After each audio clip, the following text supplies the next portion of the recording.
I live in Delhi and I work with the National Foundation for India. And the idea of the National Foundation for India is to promote social justice philanthropy. So it's in some ways close to what you're doing. And the idea of moving from a charity approach in philanthropy to looking at structural causes of poverty and exclusion and then trying to address it. I also represent the Global Call to Action Against Poverty, which is probably the largest anti-poverty global civil society alliance. I'm one of the co-chairs of it, and we've been working on several issues, including the MDGs.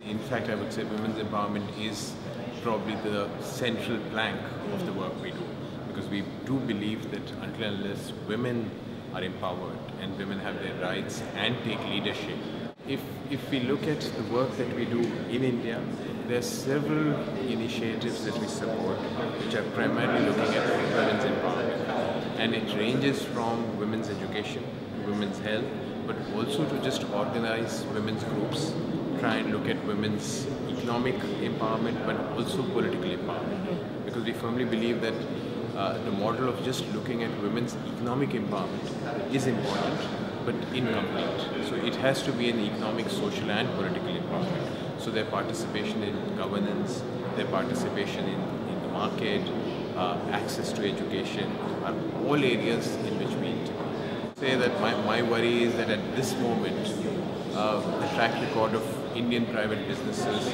is certainly not clean. And in fact, they have several practices and initiatives which lead to further disempowerment of the poor, further inequality in the country, environmental damage and so on. So I would say if you're saying that the first principle should be that please don't do any damage and respect the existing rights, and that's also not happening. In Europe we've heard the demand for what is called as the Robin Hood tax, the financial transaction tax. Maybe progressive taxation is another way where they can contribute. In fact, Government of India has very recently passed a new act which says that 2% of the profits, of the net profit, should go to the CSR. At least ensure that you're doing your due responsibilities there. And then, as I was saying, then partnering with civil society is the positive one, partnering with young people, partnering with women for eradicating poverty. That would be fantastic. Thank you very much. Thank you.